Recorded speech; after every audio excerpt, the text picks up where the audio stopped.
इस बार हम लेकर आए हैं audio amplifier using LA440। Using this amplifier, you can prepare a circuit using few components, such as one is here breadboard, another is speaker, another is few components such as electrolytic capacitors, 1, 2, 3, 4, 5, 6. There are 6 electrolytic capacitor, and black is one. This is the LA440 audio amplifier. Actually, this amplifier can be designed in the two way. One is using 6-watt speaker, two 6-watt speaker, and another is bridge format. There are two modes of designing this audio amplifier which is given here.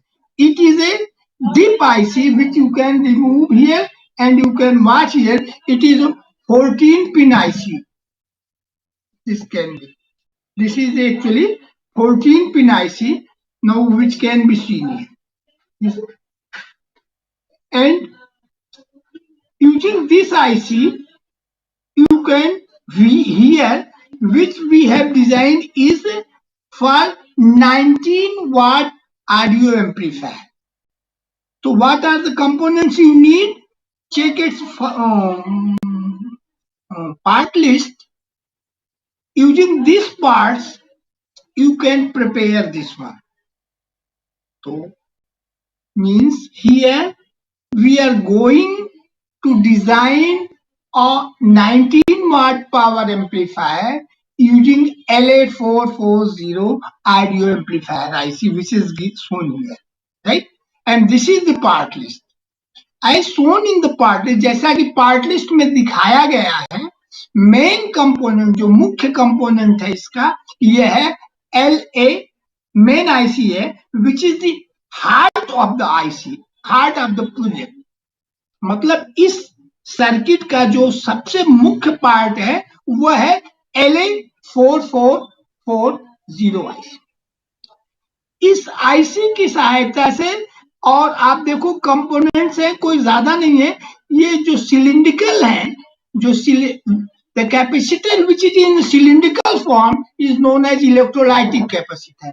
ये जो red और blue colour के capacitors हैं ये सारे हैं electrolytic capacitor. तो only 6 electrolytic capacitors are used. केवल 6 इलेक्ट्रोलाइटिक कैपेसिटर यूज किए. And here for testing we have used a small speaker. There are various types of speaker. Now here we have used this small speaker for testing our project, right? And another is very small 0.5 watt, but it is not used here. Anyone can use. But for the final products, you need this speaker around 19 watt, right? Now to come on the circuit diagram, after collecting the component, ये सारे component को जब आप इकट्ठा कर लोगे उसके बाद इनका हम वायरिंग शुरू करेंगे. वायरिंग के लिए सबसे पहले आपने लेना है ये breadboard. This is the breadboard. All red lines are the positive connections and black lines are the negative connections, right? Now we have already wired this project on the breadboard based on the circuit diagram shown in your screen. Check. This is the circuit diagram. There are two ways of wiring here to operate the circuit. इस circuit को चलाने के लिए हम दो तरह से use कर सकते हैं. One is with the help of battery which is given here. Another is direct 230 volt AC. यहाँ पर हम टेस्ट करने के लिए हमने 12 वोल्ट की बैटरी इस्तेमाल किया है, जो कि सर्किट डायग्राम में आप देखिए स्विच के अकॉर्डिंगली आप स्विच से आप इंटरचेंज कर देंगे. That switch S1 is for interchanging as shown in the circuit diagram. When you change the switch towards the battery, जब आप स्विच को बैटरी की तरफ करेंगे तो ये सर्किट बैटरी करेगा, और जब स्विच को आप मेन से ऑपरेट करना है तो आप सर्किट को मेंस की तरफ कर दीजिए. तो उस केस में आप एक पावर सप्लाई चाहिए जो 230 वोल्ट लगाएंगे. सर्किट के हिसाब से एक ब्रिज रेक्टिफायर होगा, एक स्टेप डाउन ट्रांसफार्मर होगा और एक रेगुलेटर होगा जो कि 7812 लगा है, जो कि 230 वोल्ट एसी को स्टेप डाउन करेगा using this bridge rectifier and the regulator. फिर आपको आउटपुट स्विच के पास आ जाएगा, वो होगा एसी ऑपरेटेड. तो कहने का मतलब है this circuit can be used either 230 volt AC और 12 वोल्ट बैटरी. कहने का मतलब है कि इस सर्किट को ऑपरेट करने के लिए आप चाहें तो 230 वोल्ट एसी लगाएं या फिर 12 वोल्ट की बैटरी लगाएं, दोनों से ही ऑपरेट करें. लेकिन जैसा कि आप देख रहे हैं सर्किट में, सर्किट डायग्राम में, ये 14 पिन की आईसी है ऑडियो एम्पलीफायर. लेकिन आप इस आईसी को जब देखेंगे तो इसकी तरफ देखिए हीट सिंक इज मैंडेटरी. जैसे चूंकि यह पावर 19 वाट का पावर डिलीवर करेगा, because it is delivering 19 watt power using this speaker, so it is very essential to connect the heat sink on the LM4440. कहने का मतलब जब आप इसको इस्तेमाल करेंगे और ये 9 वाट का स्पीकर लगाएंगे, जब आप 9 वाट के स्पीकर को, तो ये ज्यादा करंट पावर मतलब voltage with respect to voltage power ज्यादा 9 वाट के लगभग यूज करें. ये मैं तो टेंटेटिव स्पीकर है और वैसे फाइनल प्रोडक्ट में स्पीकर बड़ा लगेगा. तो इस बात का ध्यान रखना है कि we should not forget to use the heat sink. हमें इस आईसी में हीट सिंक को लगाना नहीं भूलना है, ये बात विशेष रूप से ध्यान देनी है. तो पहला पिन में देखिए 47 का माइक्रोफैरड लगा है और दूसरे पिन में हमने एक रजिस्टर लगा. इस 100 की कोई रजिस्टर हमने एक ऑडियो एम्पलीफायर देना है, कोई भी ऑडियो सिग्नल देना है, तो आप इसको विद रिस्पेक्ट टू ग्राउंड हम इसको लगा देंगे. अभी देखिए हमने ये इनपुट है हमारा ऑडियो इनपुट.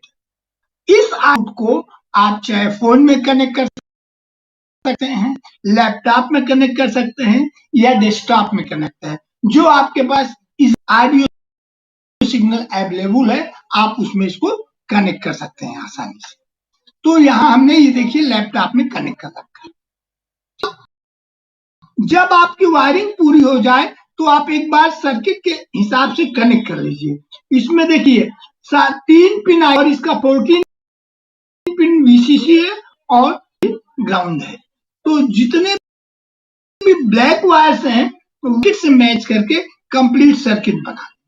आउटर इसका ग्राउंड है, इनर रेड वाले इसके 12 वोल्ट पावर सप्लाई के लिए. ठीक है, सारा मैंने कनेक्शन बना रखा है. आने के बाद अब आपने ये स्पीकर है, रेजिस्टेंस है और ये पूरा डायाफ्राम और ये रेडीमेड अवेलेबल है. इसके आउटपुट में मैंने अभी आपको दिखाने के लिए लगाया है, ये इसके आउटपुट में हमने लगाया. तो ये इसके आउटपुट में आपका एम्पलीफायर लग गया. ऑडियो एम्पलीफायर का अभी आपके पास सारा सर्किट कंप्लीट हो गया है. हमने ब्रेडबोर्ड में, लेकिन हमने टेस्टिंग के लिए आपको एक्सप्लेन करने के लिए हमने हीट सिंक नहीं लगाया है. जब आप फाइनल बनाएंगे तो आप इसमें हीट सिंक लगाना ना. हाँ, with respect of this we have wired this breadboard, right? And the input is for this one that can be used from laptop, desktop or any other devices used from the phones, and connect at the second pin via the resistor R 100K resistor, right? So after completing the connection, you can test its working, whether it is amplifying the audio which is connected in this one or not. कहने का मतलब जब circuit आपका complete लग जाए, आपकी wiring complete हो जाए और सब कुछ कंप्लीट हो जाए, तब आप पावर सप्लाई लगाएंगे। पावर सप्लाई के लिए हमने ये बैटरी इस्तेमाल किया है 12 वोल्ट की, जिसमें 2 टर्मिनल है। Black terminal is for ground and another red terminal is for VCC, right? And this breadboard outer pin has already explained कि ये बाहर वाली पिन सारी हमारी क्या है, ये ग्राउंड है, और रेड वाली जो इनर पिन है ये है। अभी वर्किंग करने समझने के लिए हम इनके कनेक्शंस को लगाते हैं। 12 वोल्ट की बैटरी हमने ये कनेक्ट कर रखा है, और इस 12 वोल्ट को आज जैसे कनेक्ट करेंगे, मान लो मैंने ये कनेक्ट कर दिया, अभी हमने ये 12 वोल्ट का सर्किट आपका ये मैं पावर सप्लाई कनेक्ट कर रहा हूं। Working of the circuit is simple. First connect the power supply to the breadboard. Now just connecting this power supply, connect the speaker to this one. Now your circuit is ready, and now this is the input, audio input, which you have to give to the laptop. Now I'm just connecting this one to laptop. As soon as we just give the sound, the speaker starts creating sound, right? So this is the all over working of the project. First you have to give the audio input in this one via this cable, connect the power supply to this one, and this is the power supply. Volume can be increased or decreased using this your input source. At this place, you can either connect. At this place, you can connect this part meter to if essential. Otherwise, unless there is no need of connecting the power supply. Here, say the volume can be increased or decreased using this part meter. This one. This one. So this one can be replaced using the part meter. So this is the all over working of this audio amplifier. Now it is clear its working is so simple. Just simply in brief, just simply connect power supply, connect the speaker across the output, and connect the audio input which is coming from the audio input that can be from the laptop, mobile phone, or any desktop, or any other audio input. This is given here. That's all. Thanks for watching the video. Any volt song can be connected. So this is the basically complete circuit, and this circuit is very simple and you can design it. आप इस circuit को 2 speaker से भी बना सकते हैं और एक स्टीरियो भी बना सकते हैं, लेकिन उस केस में वाटेज इसकी कम हो जाएगी। उस केस में हमारा स्पीकर 6 वाट और 6 वाट के 2 तरीके से इस्तेमाल करेंगे। लेकिन जो मैंने डिजाइन की है, इस डिजाइन में ये सर्किट जो है नॉर्मली क्या है, ये सर्किट ज्यादा स्पीकर बड़े पावर का है, इसलिए इस सर्किट को हम 19 वाट का ऑडियो एम्पलीफायर बना रखा है, जिसमें केवल एक स्पीकर लगा है। It is in bridge format, ये ब्रिज के डिजाइन में, ब्रिज मोड में यूज किया गया है, इसलिए इसको में हमने इस डिजाइन में हमने सिंगल सर्किट का, सिंगल स्पीकर का यूज किया है, जबकि दूसरे में हमने ये लगाया, जबकि दूसरी डिजाइन में ये स्टीरियो में यूज होगा, जो कि आपका आराम से। तो this is all about this working video of the working circuit of audio amplifier using LA4440.